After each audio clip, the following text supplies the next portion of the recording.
शिल्पा महल के बाहर बगीचे में गड्ढा खोद रही होती है और यह सब कुछ उसकी जेठानी अपने कमरे की बालकनी से देख गुस्से में शिल्पा के पास जाती है। ये क्या हालत बना रखी है तुमने, और महल के बाहर गंदगी कूड़ा कबाड़ा करना जरूरी है क्या?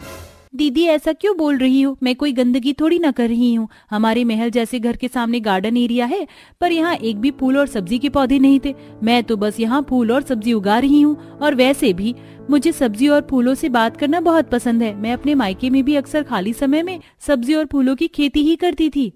शिल्पा की बातें सुनकर अनीता का मुंह बन जाता है और वो महल में जाती है और अपनी सास से अपनी देवरानी की शिकायत करती है।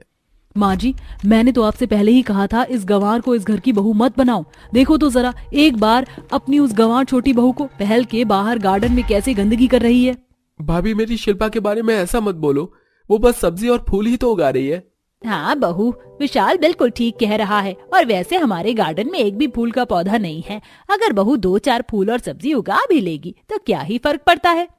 इनसे तो कुछ कहना ही बेकार है। पता नहीं उस गंवार ने कौन सा जादू कर रखा है इनके ऊपर। अपनी सास और देवर की बातें सुनकर एक बार फिर अनीता का मुंह बन जाता है। अब इसी तरह कुछ दिन बीत जाते हैं और धीरे धीरे शिल्पा के द्वारा उगाए गए सब्जी और फूल उगना शुरू हो जाते हैं और ये देखकर शिल्पा बहुत खुश होती है। तुम कितनी जल्दी उग गए। बहुत जल्द तुम सब्जियां दोगे और तुम खुशबूदार फूल। फिर महल के बाहर ये रंग बिरंगी फूल और सब्जियां हमारे इस महल की शान और शौकत को बढ़ाएंगी। इस तरह शिल्पा अपने खाली समय में अपने पेड़ पौधों को पानी देती, खाद देती और उनसे काफी समय तक बातें करती। और ये सब देखकर अनीता अंदर ही अंदर उससे जलती है। इसी तरह कुछ दिन बीत जाते हैं और एक दिन, क्या यार अनीता, तुमने पूरी अलमारी इन खराब फटे पुराने कपड़ों से भर रखी है, इन्हें खाली क्यों नहीं करती? अरे आप फिक्र मत करो, आज बर्तन वाली आ रही है, मैं उसी को ये सारे कपड़े दूंगी, इसीलिए रखे हैं। इतना बोलकर अनीता अलमारी के सारे फटे पुराने कपड़े लेकर महल के बाहर जा रही होती है, पर तभी शिल्पा की नजर अपनी जेठानी के हाथों में रखे कपड़ों पर पड़ती है। माँ जी देखिए ना, जेठानी जी इतने सारे कपड़े उस बर्तन वाली को देने के लिए जा रही हैं। हाँ तो क्या हो गया, तुम्हारे कपड़े थोड़ी ना दे रही हूँ, और ये काम के नहीं है। कैसे काम की नहीं है माँ जी? देखिए कितने हल्के फटे हुए ये कपड़े, और बहुत से कपड़े तो देखकर ऐसा लग रहा है कि एक से दूसरी बार पहने भी नहीं हुए। मुझे तो सिलाई का काम आता है दीदी, आप ये कपड़े मुझे दे दो। जो नहीं फटे हैं मैं वो कपड़े गरीबों को दे दूंगी, और जो फटे हैं उनको सिलकर जरूरतमंदों को। बहू, तेरी इन्हीं सोच विचार की वजह से तू मुझे पसंद आई थी। मैंने अपनी जिंदगी का बिल्कुल सही फैसला लिया तुझे अपने इस महल की बहू बनाकर। इतना बोलकर शिल्पा अपनी जेठानी के हाथ से वो सारे कपड़े ले लेती है और कमरे में बैठकर सिलाई करती है। समय यूं ही गुजरता है और एक दिन जब शिल्पा अपनी सब्जियों के पौधे और फूलों की सिंचाई कर रही होती है तो वहां उनकी एक पड़ोसन आती है, जो शिल्पा की ऐसी हालत देखकर उसका मजाक बनाते हुए अनीता से कहती है, अनीता बहू, तेरी इस नई नौकरानी की शक्ल तेरी देवरानी से कितनी मिलती है, और तुमने अपने महल के नौकरों को कुछ ज्यादा ही सर पर नहीं चढ़ा रखा है। माना कि तुम्हारे नौकर तुम्हारे इस महल में रहते, पर नौकरों को इतना सोना देना ठीक नहीं। आंटी जी, हमारे कपड़े और चेहरे पर थोड़ी सी मिट्टी क्या लग गई? आपने तो हमें नौकर ही बना दिया। हम नौकर नहीं, इस घर की छोटी बहू हैं, और यहाँ हम अपनी सब्जी और फूलों को पानी ही तो दे रहे हैं। चुप करो तुम। आंटी को गलतफहमी हुई, इसलिए उन्होंने तुम्हें सिर्फ नौकरानी कहा, वरना जिस तरह से तुम अपने पेड़ पौधों से बातें करती हो ना, कोई तुम्हें देखकर पागल कह देगा। बहू, तुम्हारी जेठानी बिल्कुल सही कह रही है। अपनी इज्जत का ना सही, पर एक बार अपने महल को देख लो और थोड़ी बहू वाले गुड़ ले आओ अपने अंदर। वैसे बड़ी बहू, तुम्हारी सास कहाँ है? जरा उनको बुलाना। मैं यहाँ तुम्हें इनविटेशन कार्ड देने के लिए आई हूँ। मोहल्ले में एक पार्टी रखी जा रही है और कपड़ों का थीम है यूनिक ड्रेस। इस पार्टी में हर तरह के कपड़े पहनकर आ सकती हो तुम, जैसे एक्ट्रेस पहनती है, पर कुछ डिफरेंट यूनिक होने चाहिए। इनविटेशन कार्ड देखकर अनीता बहुत खुश होती है और रात को अपने पति को बताती है। अपने मोहल्ले में एक थीम पार्टी रखी गई है, जहां सभी को अलग अलग तरह की ड्रेस पहनकर जानी है, बिल्कुल एक्ट्रेस की तरह। जैसे एक्ट्रेस अवार्ड फंक्शन में जाती है यूनिक ड्रेस में, मैं तो अपनी ड्रेस बाहर से मंगवाऊंगी, और आप देखना इस पार्टी में हर जगह मैं ही छाऊंगी, और मेरे सामने हर कोई चाय कम पानी ज्यादा लगेगा। अरे मेरी माँ, बातों को घुमा क्यों रही हो? सीधा सीधा बोलती क्यों नहीं हो कि तुम्हें पैसे चाहिए? हाँ तो अब आपसे भी पैसे मांगने की जरूरत पड़ेगी मुझे? आपको तो बिना बोले मेरी बात समझ जानी चाहिए। अच्छा ठीक है, ले लेना। अब अनीता बिना देरी करे अपने पति से पैसे लेकर शहर के एक बहुत बड़े डिजाइनर को अपनी ड्रेस का ऑर्डर दे देती है। तो वहीं शिल्पा अपने कमरे में बैठकर अपनी ड्रेस बना रही होती है। यार शिल्पा, तुम क्या करती हो? सारी रात तुम्हारी सिलाई मशीन की वजह से मैं सो नहीं पाता। पिछले 3 दिनों से तुम रात भर जागकर बस सिलाई करती जा रही हो। विशाल जी, मोहल्ले में एक थीम पार्टी रखी गई है और मैं नहीं चाहती कि मैं बाहर से कपड़े लूं। जब मुझे खुद को कपड़े सिलना आता है तो अब आप सो जाओ, मैं कल सुबह आगे का काम करूंगी। इतना बोलकर शिल्पा सिलाई करनी बंद कर देती है और अगली सुबह एक बार फिर से अपनी सब्जी और फूलों के पौधों के पास जाती है और उससे बातें करती है। तुम्हें पता है, पिछले 3 दिनों से मैं अपनी एक ड्रेस बना रही हूँ जिसे तैयार होने में अब भी 10 दिन लगेंगे, पर तुम देखना जब मेरी वो ड्रेस बनकर तैयार होगी तो सब हैरान हो जाएंगे। अच्छा, अभी मैं चलती हूँ, मुझे अपनी ड्रेस बनानी है। सब्जी और फूलों के पौधों से बात करके शिल्पा एक बार फिर से घर में जाती है और अपनी ड्रेस बनाने लगती है। देखते ही देखते 15 दिन बीत जाते हैं और एक दिन शिल्पा अपनी ड्रेस अपनी सास को दिखाती है। माँ जी, ये देखिए मेरा फिश कट गाउन। अरे वाह बहू, ये तो बहुत सुंदर गाउन है। 1 मिनट माँ जी, मैंने आपके लिए भी बनाया है। ये देखिए, ये है आपकी 90 की दशक की साड़ी, जैसे हीरोइन पहना करती थी। बहू, मानना पड़ेगा तुझे, कुछ तो बात है तेरे में, पर मुझे इसकी जरूरत नहीं थी। मेरे पास तो बहुत सारे कपड़े रखे, मैं उन्हीं में से कुछ पहन लेती। माँ जी, ये ड्रेस थीम पार्टी की है, तो आप रखी हुई चीज कैसे पहन लेती? आप पार्टी में यही पहनना। शिल्पा अपनी सास को अपनी ड्रेस दिखाकर बहुत खुश होती है, पर तभी वहां अनीता की ड्रेस आती है और उसकी ड्रेस शिल्पा की ड्रेस के सामने कुछ नहीं होती और वो शिल्पा से और ज्यादा नफरत करने लगती है। ऐसे ही एक रात जब पूरा परिवार सो रहा होता है तो अनीता अपने हाथों में इंक का डिब्बा लेकर जाती है और वो इंक शिल्पा की ड्रेस पर गिरा देती है। बहुत बन रही थी ना, अब परसों ही पार्टी है, मैं भी देखती हूँ ये पार्टी में क्या पहन कर आती है। मेरे होते हुए लोगों का ध्यान इसकी ड्रेस पर जाए, मुझे बर्दाश्त नहीं है। अनीता शिल्पा की ड्रेस खराब करके सोने के लिए चली जाती है। अगली सुबह जब शिल्पा अपनी ड्रेस देखती है तो वो रोने लगती है और रोते हुए सारी बात अपनी उगी हुई सब्जियों और फूलों को बताती है। अब तुम ही बताओ, मैं अपनी उस ड्रेस को कैसे ठीक करूं? मेरे पास तो समय भी नहीं है। कल ही पार्टी में, कल पार्टी में क्या पहनूंगी? काश कि तुम बोल पाते। शिल्पा की बात सुनकर जादुई गाजर की सब्जी हिलने लगती है और उसमें से एक तेज रोशनी निकलती है, जिसके बाद उस गाजर के हाथ पैर हो जाते हैं और वो कूदते हुए शिल्पा से कहता है, शिल्पा, मैं सुन सकता हूँ और मैं एक जादुई सब्जी हूँ। याद है तुम्हें, कुछ दिन पहले तुम्हारे महल के बाहर एक माली आया था और उसने तुम्हें एक सूखा सब्जी का पौधा दिया था। वो सब्जी मैं ही हूँ और तुमने उस गरीब माली की मदद करने के लिए उससे मुझे ले लिया, बिना ये सोचे कि तुम्हारा कितना नुकसान होगा। तुमने मेरा इतना ख्याल रखा कि मैं फिर से जिंदा हो गया, इसलिए अब तुम फिक्र मत करो। जैसे तुमने मुझे जीवित किया है, वैसे ही मैं तुम्हें एक ऐसी ड्रेस दूंगा जिसे देखकर सबके होश उड़ जाएंगे। इतना बोलकर एक बार फिर उस जादुई गाजर में से तेज रोशनी निकलती है और शिल्पा के सामने सब्जी की बनी हुई एक बहुत ही प्यारी सी गाउन आ जाती है। ये गाउन तो सच में बहुत सुंदर है। अगर मैं इसे पार्टी में पहनकर जाऊंगी तो सबकी नजरें सिर्फ मुझ पर होंगी। शुक्रिया मेरी नन्ही जादुई सब्जी। जादुई सब्जी की मदद से शिल्पा को एक सब्जी का गाउन मिल जाता है और पूरा परिवार तैयार होकर अपने महल से पार्टी में जाता है और शिल्पा सबसे लास्ट में आती है। और जब पार्टी में सब शिल्पा की ड्रेस देखते हैं तो सब उसकी ड्रेस की खूब तारीफ करते हैं और ये सब देखकर अनीता और जल जाती है। मैं चाहे कुछ भी कर लूं, पर तारीफ यही बटोर ले जाती है।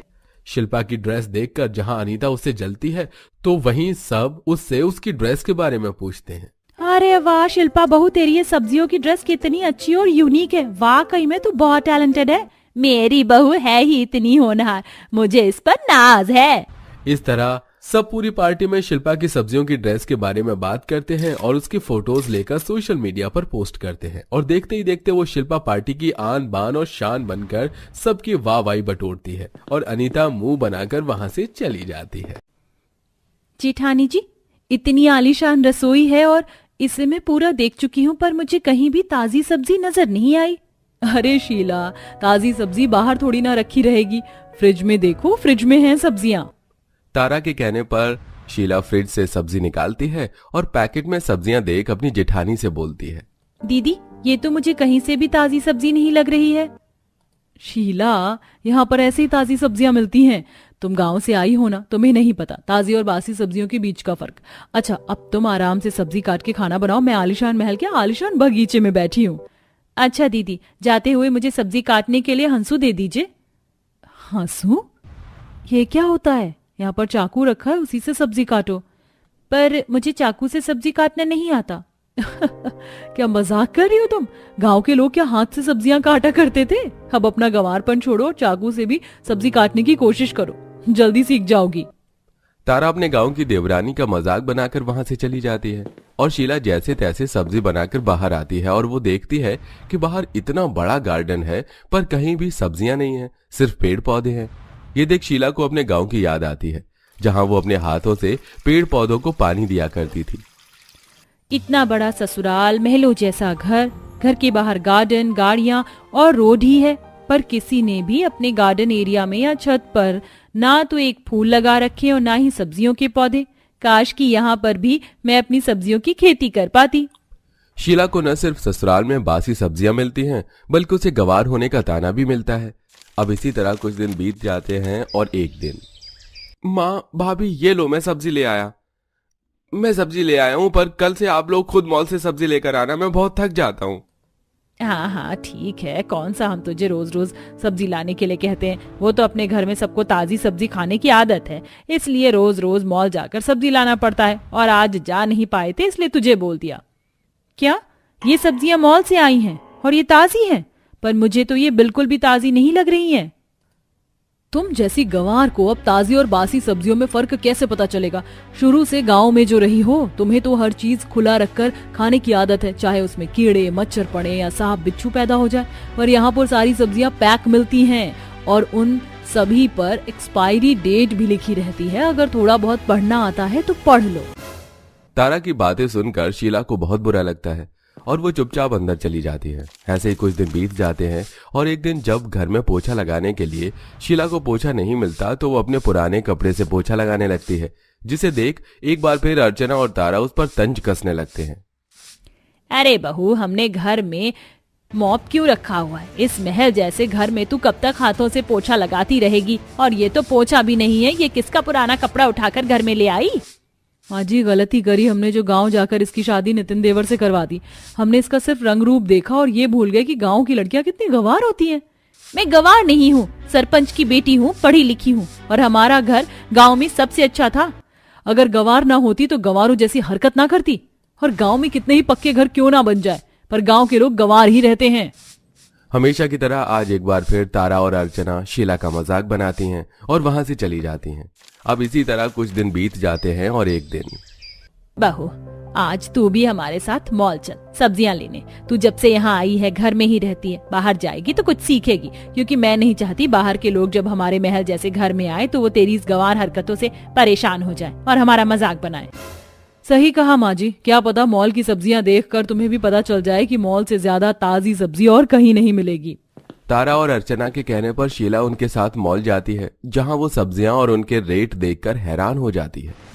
टमाटर 150 रुपए किलो और आलू 100 रुपए किलो, इतनी महंगी सब्जियां। और ये गोभी जो हमारे गांव में कोई पूछता भी नहीं है, ये 80 रुपए किलो। देख रही हो हमारे घर में कितनी महंगी सब्जियां आती है, जिससे तुम बासी बोलती हो और जिसका तुम्हें स्वाद भी पसंद नहीं आता। अब पता चला हमारे घर में ताजी सब्जी आती है ना कि बासी। नहीं दीदी, मैं अभी भी यही कहूंगी, ये सब्जियां ताजी नहीं हैं। और इतनी महंगी सब्जी हम क्यों ले रहे हैं जब हम खुद अपने घर में थोड़ी बहुत सब्जी उगा सकते हैं। बहू अब मॉल में खड़ी होकर गंवारों वाली बातें मत कर, चुपचाप से सब्जी लेनी है ले लो और घर चल, मुझे तेरी वजह से इंसल्ट नहीं होना। शीला अर्चना और तारा के कहने पर वो कुछ सब्जी ले लेती है और घर आते हुए रास्ते में उसकी नजर रोड पर बिक रहे पेड़ पौधे पर होती है। घर आने के बाद जब वो अपना गार्डन एरिया देखती है तो शीला को अपने मायके की याद आ जाती है, जहां वो अपने हाथों से अपने पेड़ पौधों को पानी पिलाया करती थी और खाद दिया करती थी। कितने फ्रेश गाजर हैं मेरे खेत में, आज रात को मैं इन्हीं गाजर को तोड़कर गाजर का हलवा बनाऊंगी। अरे बेटा, तुझे फूल और सब्जियों से कितना प्यार है। तू तो अपना पूरा समय बस यहीं बिताती है। कुछ दिनों बाद तू शादी करके शहर चली जाएगी, पता नहीं तू वहां कैसे अपने पेड़ पौधों को उगाएगी। माँ सही कहती थी, महलों के घर में सुख सुविधा है पर खुशी नहीं। पर मैं अपनी खुशी खुद ढूंढूंगी। मैं अपने इस छोटे से गार्डन में ही कुछ सब्जियां और फूल उगाऊंगी और उनका खुद ख्याल रखूंगी। अब शीला को फर्क नहीं पड़ता लोग उसे क्या बोल रहे हैं, और वो उसी वक्त मार्केट से सब्जी के कुछ पौधे और बीज ले आती है और अपने गार्डन में बैठकर खुद गड्ढा खोद कर उन पौधों को लगाती है, जिसे देख तारा उसका मजाक बनाने लगती है। शीला, तुम्हें शोभा नहीं देता कि तुम अपने महल जैसे घर के बाहर इस आलीशान गार्डन में इस तरह माली वाला काम करो। अरे क्या जरूरत है तुम्हें मिट्टी में बैठकर सब्जी के ये बीज और पेड़ पौधे लगाने की। जेठानी जी, अब आप मुझे गंवार बोलो या महारानी, मैंने तो सोच लिया है कि मैं खुद सब्जी और फूल लगाऊंगी और देखना ताजी सब्जी और बासी सब्जी में क्या फर्क होता है। इसका फर्क भी मैं आपको बताऊंगी। मुझे और माँ जी को लगा था कि हम तुम्हें बाहर ले जाएंगे तो शायद तुम अपनी गंवारपंती छोड़ दोगी, पर तुम नहीं सुधरने वाली। तारा को शीला की हरकतों पर बहुत गुस्सा आता है और वो मुंह बनाकर आलीशान महल में चली जाती है। अब इसी तरह कुछ दिन बीत जाते हैं और हर रोज शीला इसी तरह बाहर जाकर अपनी सब्जियों के पेड़ में और फूलों में पानी, केमिकल और खाद डालती है। तुम सब कितनी तेजी से बढ़ रहे हो, तुम्हारे ऊपर फूल आ गए हैं, कुछ दिनों बाद तुम सब्जियां भी दोगे और तब मैं इन सबको अपने हाथों से सब्जी बनाकर खिलाऊंगी और बताऊंगी कि ताजा सब्जी पेड़ से तोड़ी हुई सब्जियां होती हैं, ना कि मॉल की नकली सब्जियां जिसमें एक्सपायरी डेट डली होती है। अब समय यूं ही गुजरता है और इसी तरह हर समय शीला अपने पेड़ पौधों पर ध्यान देती है। देखते ही देखते उनमें अच्छे फल आने लगते हैं और ऐसे ही एक दिन शीला की पड़ोसन आती है और वो शीला को पेड़ पौधों को पानी देते देख उस पर हंसने लगती है और अर्चना तारा से कहती है, अरे अर्चना, मुझे नहीं पता था कि तुम लोग महलों में रहकर इतने कंगले हो कि मॉल से सब्जी भी नहीं ला सकते, तो इसलिए तुम गांव से अपनी गंवार बहू ले आए ताकि वो घर के बाहर सब्जी की खेती कर सके। करवा ली हमारी बेइज्जती, मिल गया तुझे सुकून। अरे बहन, क्या बताऊं मैं तुम्हें, महलों में रहने के बाद भी मेरी बहू को गांव की गंवार बहू बनकर ही रहना पसंद है। इसे हमने कितनी बार मना किया है, पर ये किसी की सुनती ही कहाँ है। शीला, अब तो गंवारपंती करनी छोड़ दो। तुम महलों में रहती हो, देखो अब लोगों को भी यही लगने लगा है कि हम बस पैसे बचाना जानते हैं। अरे अब तुम शहर में रहती हो और एक बात गांठ बांध लो, इंसान जितना खर्च करता है उतना ही कमाता है। दीदी, अब मैं क्या ही बोलूं, अगर आप लोगों को ये लगता है कि अगर मैं सब्जियों की खेती कर रही हूँ, घर में पेड़ पौधे उगा रही हूँ तो मैं गंवार हूँ, तो ठीक है, मैं गंवार हूँ। और अर्चना बहन, इसीलिए कहते हैं शहर वालों को गांव की बहू नहीं लेकर आनी चाहिए। महलों में रहकर तुम्हारी इज्जत उछाल रही है तुम्हारी बहू। अर्चना को पड़ोसन न सिर्फ शीला का मजाक बनाती है बल्कि अर्चना का भी मजाक बनाती है। अब इसी तरह कुछ दिन बीत जाते हैं और बहुत जल्द शीला की मेहनत रंग ले आती है और उस दिन शीला अपनी ताजी ताजी सब्जियां तोड़कर खाना बनाती है और थोड़ा सा ताजा सब्जियों का खाना अपनी उसी पड़ोसन के घर देकर आती है। वहीं जब सभी लोग शीला के हाथों का खाना खाते हैं तो आज उन्हें खाने का टेस्ट अलग ही लगता है। अरे वाह शीला, आज तुमने कोई दूसरे मसाले यूज करे हैं क्या? खाने का स्वाद तो बहुत अच्छा है। मैंने खाने में मसाले वही डाले हैं, बस सब्जियां बदल दी। आज मैंने आपकी मॉल की महंगी सब्जी के बदले अपने आलीशान गार्डन में उगाई फ्रेश सब्जी तोड़कर बनाई है। क्या सच में? ये जो तुमने बाहर गार्डन में सब्जियां उगाई हैं, उसी से बनी हुई है डिशेस? अरे शीला बहू, तूने सब्जी तो बहुत अच्छी बनाई है। कैसे बनाई है सब्जी? मुझे तो अपनी माँ के खाने की याद आ गई। याद तो आएगी ही आंटी जी, आज बहुत दिनों बाद जो आपने ताजी सब्जी खाई है। सही कहा बहू ने, तूने मॉल में जो सब्जियां मिलती है वो नकली होती हैं, जो कि इंजेक्शन और केमिकल से बनाई जाती है, इसलिए उनमें एक्सपायरी डेट भी लिखी रहती है। पर जो खुद पेड़ से तोड़ी जाए सब्जी, उसकी क्या ही एक्सपायर डेट होगी। गंवार तू नहीं, गंवार तो हम शहरी लोग हैं। हाँ बहू, तूने तो मेरी आंखें खोल दी। अब मैं भी अपने घर के बाहर सब्जियों को लगाऊंगी और ताजी सब्जियां तोड़ कर खाऊंगी। उस दिन के बाद फिर कभी कोई शीला को गंवार नहीं बोलता और न सिर्फ शीला के परिवार वाले बल्कि पड़ोस के लोग भी अब अपने घर के बाहर सब्जियां उगानी शुरू कर देते हैं।